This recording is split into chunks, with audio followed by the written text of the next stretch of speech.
Smoking is injurious to health. Smoking causes cancer. നിങ്ങൾ ഒരു action cinema പ്രേമിയാണോ എങ്കിൽ തീർച്ചയായും കണ്ടിരിക്കേണ്ട ഒരു സിനിമയാണ് ബോൺ ടു ഫൈറ്റ്.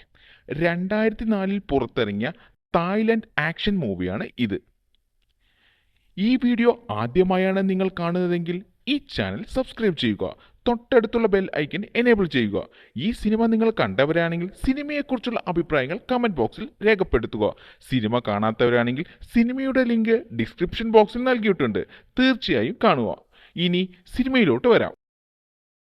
റോയൽ തായ് പോലീസിന്റെ രഹസ്യ പോലീസുകാരായ ഡ്യൂവും പൂന്താഗറും മയക്കുമരുന്ന് തലവൻ ജനറൽ യാങ്ങിനെ പിടികൂടുന്നതിനും ചോൺബുരി പ്രവിശ്യയിലെ അയാളുടെ കാർട്ടൽ അടച്ചുപൂട്ടുന്നതിനുമുള്ള ഒരു സ്റ്റിംഗ് ഓപ്പറേഷനിൽ പങ്കെടുക്കുന്നു.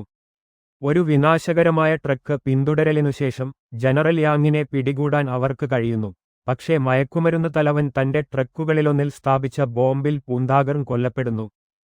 തന്റെ വിയോഗത്തിൽ നിന്ന് ആശ്വാസം ലഭിക്കാൻ ഡ്യൂ തന്റെ സഹോദരിയും താക്വോണ്ടോ ചാമ്പ്യനുമായ നുയിയെ അനുഗമിക്കുന്നു.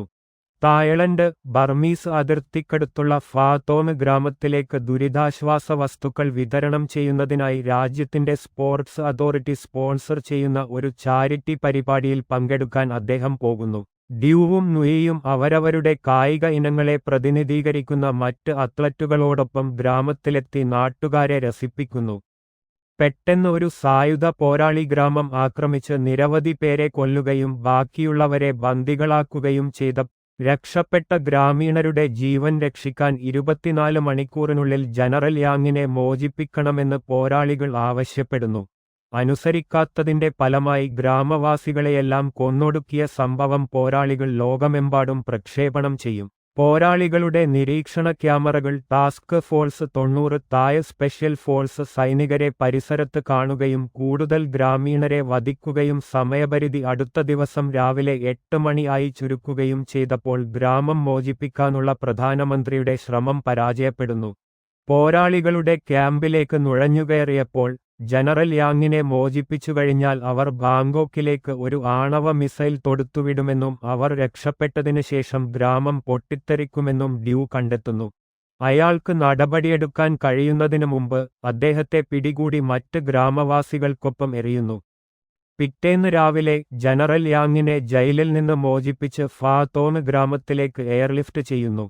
സൈനിക ഹെലികോപ്റ്ററുകൾ എത്തുകയും മയക്കുമരുന്ന് രാജാവിനെ സൈന്യം അകമ്പടി സേവിക്കുകയും ചെയ്യുമ്പോൾ തായ് ദേശീയഗാനത്തിന്റെ ഒരു റേഡിയോ പ്രക്ഷേപണം അത്ലറ്റുകളെയും ഗ്രാമവാസികളെയും എഴുന്നേറ്റ് തങ്ങളുടെ തടവുകാരുമായി പോരാടാൻ പ്രേരിപ്പിക്കുന്നു. നിരായുധരായ അവർ കനത്ത ആയുധധാരികളായ സൈനികരെ ആക്രമിക്കുകയും അവരാൽ കൊല്ലപ്പെട്ടവരോട് പ്രതികാരം ചെയ്യുകയും ചെയ്യുന്നു. മിലിഷ്യ നേതാവിനെ കൊല്ലുകയും അദ്ദേഹത്തിന്റെ അകമ്പടിക്കാരെ പ്രത്യേക സേന ഏജന്റുമാർ വെടിവച്ചുകൊല്ലുകയും ചെയ്ത ശേഷം ജനറൽ യാങ്ങിനെ വീണ്ടും പിടികൂടുന്നു. മിലിഷ്യ ക്യാമ്പിലൂടെ ഡ്യൂ ഇരച്ചുകയറി, പക്ഷേ പിന്നിൽ അവശേഷിച്ച ഒരാൾ ആണവ മിസൈൽ വിക്ഷേപിക്കുന്നു. നിരാശയിൽ അദ്ദേഹം ക്യാമ്പിലെ 3 ലാപ്ടോപ്പുകൾ നശിപ്പിക്കുകയും മിസൈൽ ദിശ തെറ്റിക്കുകയും ബാങ്കോക്കിന് തെക്ക് തായ്ലൻഡ് ഉൾക്കടലിലെ വെള്ളത്തിലേക്ക് ഇടിക്കുകയും ചെയ്യുന്നു. 5 മിനിറ്റിനുള്ളിൽ ഗ്രാമം നശിപ്പിക്കാൻ മിലിഷ്യ ടൈം ബോംബുകൾ തയ്യാറാക്കിയിട്ടുണ്ടെന്ന് അദ്ദേഹം കണ്ടെത്തുന്നു. പ്രത്യേക സേനയുടെ സഹായത്തോടെ ഗ്രാമം മുഴുവൻ കത്തിനശിക്കുന്നതിനു മുമ്പ് ഡ്യൂ അത്ലറ്റുകളെയും അതിജീവിച്ച ഗ്രാമീണരെയും ഒഴിപ്പിക്കാൻ ആവശ്യപ്പെടുന്നു.